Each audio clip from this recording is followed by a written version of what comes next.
Estimados irmãos espíritas e não espíritas, sejam bem-vindos ao nosso canal. Inscreva-se, compartilhe, avalie. Abraço a todos os irmãos da Aliança Espírita Irma de Castro, a nossa Meimei Gravatá, com renovada alegria, e desde já agradecendo a presença de todos nesta noite, para juntos reflexionarmos sobre mais um tema da nossa amada doutrina dos Espíritos. Que a espiritualidade boa e amiga, que já se faz presente neste auditório, derrame sobre todos nós bênçãos de interesse e atenção acerca do assunto que reflexionaremos nesta noite, acumulando-nos de paz e prosperidade espiritual e material, ao lado de nossa amada família e no convívio social fraterno. Foi-nos solicitado pela direção da casa conversarmos um pouco sobre a lei de reprodução, capítulo 4 da parte 3ª de O Livro dos Espíritos. Este capítulo, a sua estrutura capitular, comporta os seguintes subtemas: população do globo, sucessão e aperfeiçoamento das raças, obstáculos à reprodução, casamento e celibato e poligamia. A esse propósito, manda-lhes dizer a benfeitora Glorinha: em a natureza, tudo é perfeito, porque tudo é emanação divina. Entre as muitas leis que regem o universo, a lei de reprodução é a garantia de Deus de que a vida deve ser permanente, para que os espíritos por ele criados possam evoluir mediante as experiências reencarnatórias. A propósito desse pensamento da benfeitora, eu creio que nós não podemos esquecer que sem a reprodução, o mundo corporal pereceria. E o equilíbrio numérico da população sobre o orbe terreno é uma obra divina. Não há predominância de um determinado gênero, masculino ou feminino, de um sobre o outro. Não podemos esquecer também que a sucessão das raças atende à lei do progresso nos reinos vegetal, animal e hominal. Que raças que vão ficando cada vez mais aperfeiçoadas, porque é da lei do progresso. Não nos esqueçamos também que tudo que embaraça a natureza em sua marcha é contrário à lei geral de Deus, às leis divinas. Não podemos também esquecer que a abolição do casamento entre os humanos seria uma regressão à vida dos animais. E que a igualdade numérica dos sexos indica que eles devem unir-se. Então são pequenos lembretes que a própria doutrina nos traz para que nós possamos entender de uma forma mais clara a importância da lei de reprodução para a sociedade humana. Mas considerando o tempo disponível para contemplarmos com alguma profundidade todos os subtemas apontados, esse tempo não seria possível, nós pedimos permissão para explorar apenas o subtema obstáculos à reprodução, considerando que é uma pauta permanente nas discussões da sociedade humana. Que obstáculos são esses? Como se faz o controle da natalidade e o planejamento reencarnatório? Não nos esqueçamos que cada espírito que regressa ao mundo corporal, ou que vem ao mundo corporal, com a finalidade de continuar o seu processo evolutivo, no plano espiritual, passa por todo um planejamento reencarnatório em que os mínimos detalhes serão discutidos. Inclusive as provas que esse espírito deverá passar. Quem serão seus pais, seus avós, seus primos, onde ele vai morar, onde ele vai nascer, o que é que ele vai ser profissionalmente. Isso tudo é pensado no planejamento reencarnatório. Esse planejamento é inflexível? Claro que não. Ele sofre alguma flexibilidade até porque é um elemento singular neste aspecto, que é o livre-arbítrio humano. De repente a criatura, o espírito reencarnado no corpo de carne, assume compromissos ou toma direções que são diferentes daquelas que foram pensadas no planejamento reencarnatório. Isso acontece? Sim, acontece. Mas qual é a lógica espírita em relação a esta lei de reprodução? Nós precisamos reconhecer que não há improvisação nos procedimentos que antecedem as experiências reencarnatórias, que eu estava falando anteriormente. Existe, na verdade, uma planificação fundamentada na lógica e na moralidade. Fundamentalmente na moralidade. Por quê? Porque o que está em vista é o progresso espiritual da criatura humana. A nossa morada é o plano espiritual. Nós viemos à Terra em experiências transitórias, que nós chamamos de existência. Dessa forma, estarão previstos nesse planejamento reencarnatório não somente o tipo e o número de espíritos reencarnantes, mas também as características de cada renascimento. Como eu disse anteriormente, é um planejamento flexível, uma planificação flexível, adaptável à realidade da vida no plano físico e de acordo com as provações programadas para o espírito. Por quê? Porque os orientadores espirituais compreendem que uma série de interferências pode ocorrer, independentemente da vontade do reencarnante. Seguramente o planejamento reencarnatório de alguém que vai reencarnar na África não é o mesmo de alguém que vai reencarnar nos Estados Unidos da América do Norte.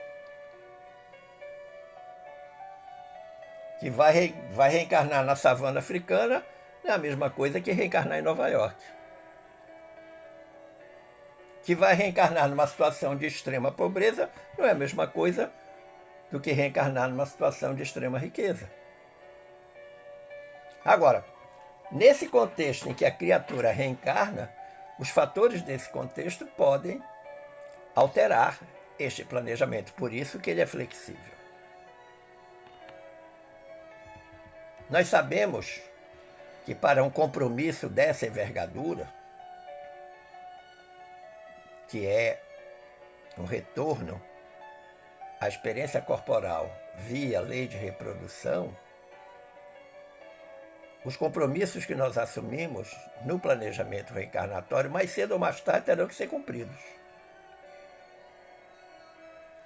Se um espírito, por exemplo, não pode renascer como filho de um casal por força de circunstâncias que independam do casal, por exemplo, ele vai retornar como sobrinho, como neto, como filho adotivo, ou qualquer outra forma que a providência divina determinar. O importante é que os planos definidos no planejamento reencarnatório sejam atendidos. Volto a insistir, as circunstâncias terrenas podem influenciar e até alterar este planejamento. A benfeitora Joana de Ângeles, pela mediunidade do querido e saudoso Divaldo Pereira Franco, na obra SOS Família, mais especificamente na página 41, ela faz uma ponderação acerca dos métodos contraceptivos utilizados. Joana diz assim: alegações ponderosas. Não é poderosa, é ponderosas. Ponderosa significa que impressiona, que é convincente. Alegações ponderosas que merecem consideração vêm sendo arroladas para justificar se a planificação familiar através do uso dos anticonceptivos de variados tipos. São argumentos de caráter sociológico, ecológico, econômico, demográfico, considerando-se com maior vigor os fatores decorrentes das possibilidades de alimentação numa terra tida como semi-exaurida de recursos para nutrir aqueles que se multiplicam geometricamente com espantosa celeridade. Todo esse texto de Joana significa dizer: muitos métodos contraceptivos são utilizados porque acha-se que a Terra, as pessoas que nascerem, não sobreviverão porque morrerão de fome, porque não terão oportunidade de sobreviver. Por conta disso, vamos então controlar a natalidade através do uso dos anticonceptivos de variadas formas. Mas Joana diz mais. Ela fala: sem dúvida, estamos diante de um problema de alta magnitude, que deve ser, todavia, estudado à luz do Evangelho. Olha que interessante. Deve ser estudado à luz do Evangelho, e não por meios dos complexos cálculos frios da precipitação materialista. Ou seja, não são os números que impressionam que devem determinar os obstáculos à reprodução. Mas a gente deve estudar esta questão das dificuldades numa terra com um número razoável, 8 bilhões de habitantes. Nós devemos estudar isto à luz do Evangelho, e não por meio do que ela chama cálculos frios da precipitação materialista. E ela diz mais: o homem pode e deve programar a família que deseja e lhe convém ter número de filhos, período propício para a maternidade, nunca, porém, se eximirá dos imperiosos resgates a que faz jus, tendo em vista o seu próprio passado. Olha que interessante. Pode e deve programar a sua família? Sim, pode, deve. Mas uma coisa é certa: ele nunca vai se eximir, ele nunca escapará de todos os compromissos assumidos no planejamento reencarnatório em relação aos resgates a que ele precisa fazer, considerando o próprio passado, as existências anteriores. Porque num planeta de provas e expiações, ele está voltando para reajustar-se perante as leis divinas. E o grande laboratório dos reajustes e ajustes do passado e também do presente é a família. É a família. Sem dúvida que a parte mais importante deste texto é o final. Os resgates a que faz jus. Exatamente por essa argumentação que eu utilizei, de que a família continua sendo o grande laboratório de reajustes espirituais. E nela, na família, reencontrar-se-ão todos aqueles que precisam, necessitam ajustar-se e reajustar-se perante as leis divinas em face do pretérito, em face das existências anteriores. Agora, sobre esses obstáculos à reprodução, o que dizem os espíritos? Os obstáculos criados à reprodução já foram considerado pelos espíritos, pelos venerandos colaboradores de Kardec, como contrários à lei natural. Os espíritos já manifestaram isso. Pelo menos é o que nós lemos na resposta à questão 693 de O Livro dos Espíritos. O que Kardec arguiu nessa questão 693? Kardec pergunta: são contrários à lei da natureza, às leis e os costumes humanos, que têm por fim ou por efeito criar obstáculos à reprodução? Olha que pergunta interessante. E os espíritos foram bem objetivos na resposta. Eles disseram: tudo o que embaraça a natureza em sua marcha é contrário à lei geral. Olha que interessante. Em sua marcha, a natureza precisa reproduzir-se. Reproduzem-se os animais, reproduzem-se as plantas, reproduzem-se os homens, os humanos. Então os espíritos dizem: olha, tudo que embaraça o progresso natural, o progresso da natureza, é contrário à lei geral, é contrário à lei divina. Há uma frase famosa que está no Evangelho: crescei e multiplicai. Mas o Kardec, quando viu essa resposta dos espíritos, resolveu então desdobrar a questão. Aí ele perguntou: entretanto, há espécies de seres vivos, animais e plantas, cuja reprodução indefinida seria nociva a outras espécies, e das quais o próprio homem acabaria por ser vítima. Pratica ele, o homem, ato repreensível impedindo essa reprodução? Uma preocupação lógica, uma preocupação justa. Olha, será que a reprodução indefinida de todas as espécies vivas não poderia criar algum embaraço, principalmente para a população humana? E se porventura o homem intervir, impedindo essa reprodução, tutelando essa reprodução, ele pratica um ato repreensível? E os espíritos responderam bem objetivamente, embora numa resposta bem mais longa. Eles disseram assim: Deus concedeu ao homem, sobre todos os seres vivos, um poder que ele deve usar sem abusar. Olha que interessante. Você pode? Pode, mas use com sabedoria o seu poder. Os espíritos estão recomendando aqui o bom senso, a prudência, a sabedoria. Mas eles disseram mais: pode, pois, regular a reprodução, de acordo com as necessidades.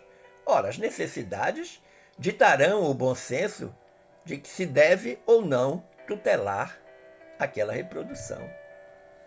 E os espíritos continuaram dizendo: a ação inteligente do homem é um contrapeso que Deus dispôs para restabelecer o equilíbrio entre as forças da natureza.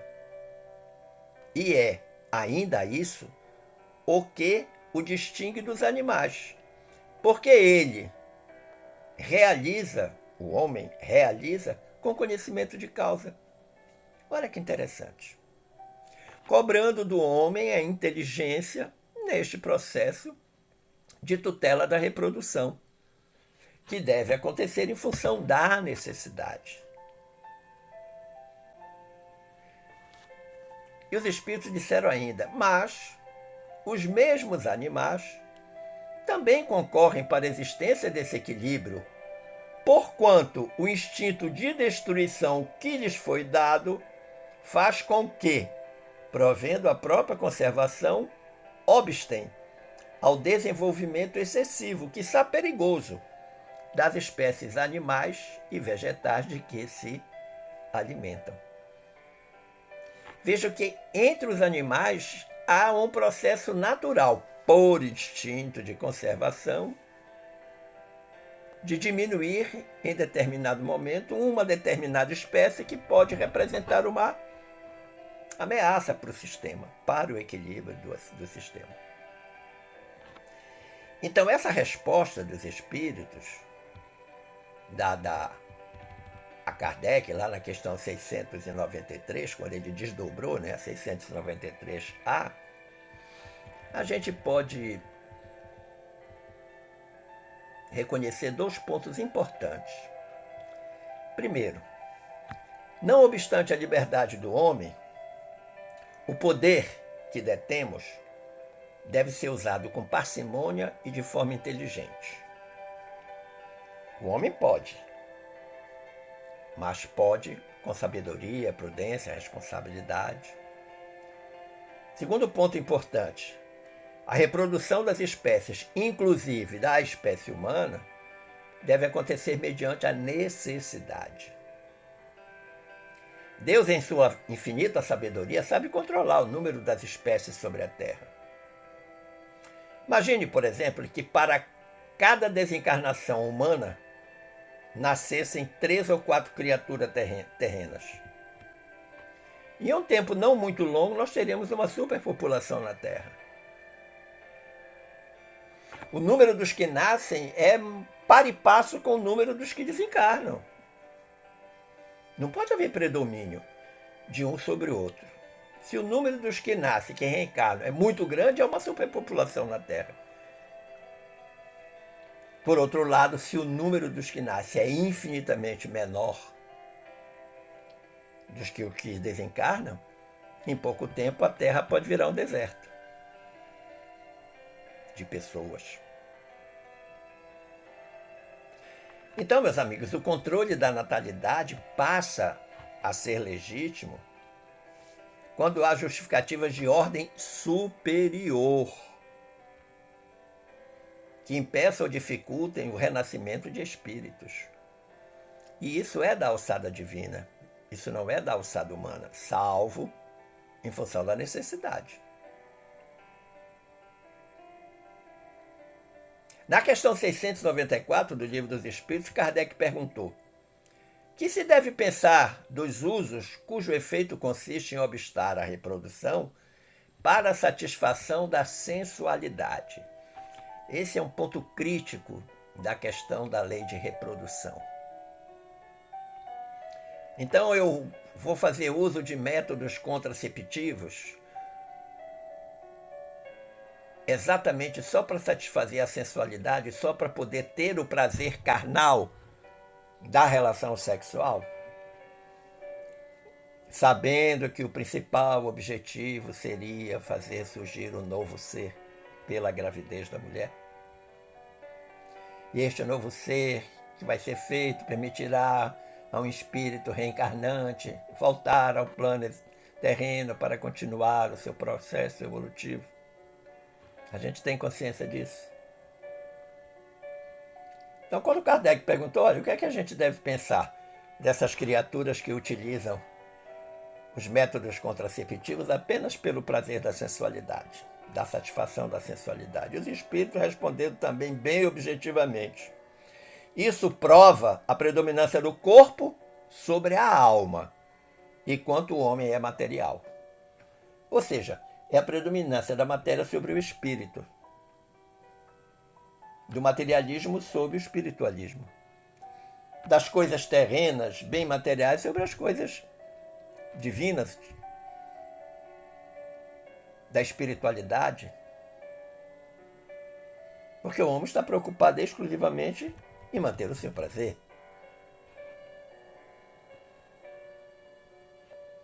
Muitos casais já fizeram a opção de não ter filhos por inúmeros motivos, dentre os quais figura a questão da satisfação da sensualidade. Muito embora, se arguídos sobre tal decisão, muito provavelmente eles responderão que é por conta das dificuldades econômicas, de que precisam trabalhar e não têm com quem deixar os filhos, entre outras tantas justificativas. Quando, no fundo, na realidade, que subjaz no íntimo de cada um deles, que eles estão mais interessados é manter o prazer sensual, o prazer sexual, sem ter a necessidade de ter os filhos. Quais os dois tipos de obstáculos à reprodução? Os obstáculos à reprodução podem ser de duas naturezas. A primeira é natural ou kármica, decorrente de faltas cometidas no passado.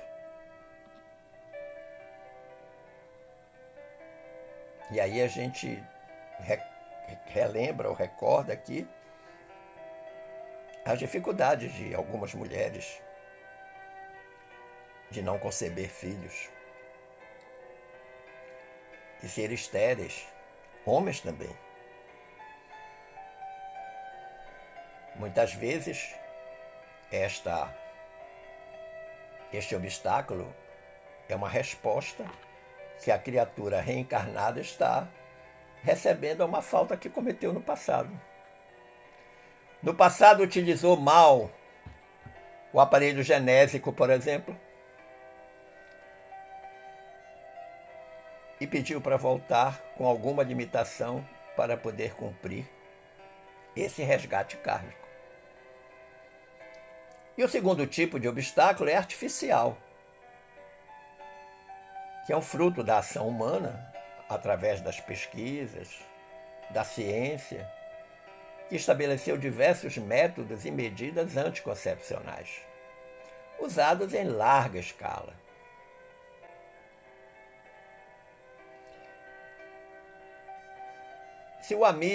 Se a amiga for no capítulo 10 da obra Após a Tempestade, também da benfeitora Joana de Ângeles, com o médium Divaldo Franco, vai encontrar um texto precioso no capítulo 10.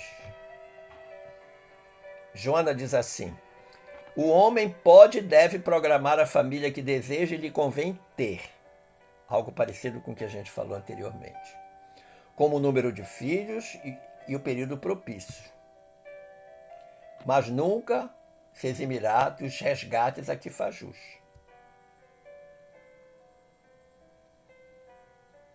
Falamos isso anteriormente e agora apontamos a obra onde está isso, Após a Tempestade. Os filhos não são realizações fortuitas, diz a Joana. Procedem de compromissos aceitos antes da reencarnação pelos futuros genitores, de modo a edificarem a famílias que necessitam para a própria evolução. Volta à questão do planejamento reencarnatório. O final da sentença é perfeito e de compreensão obrigatória para todo o espírita.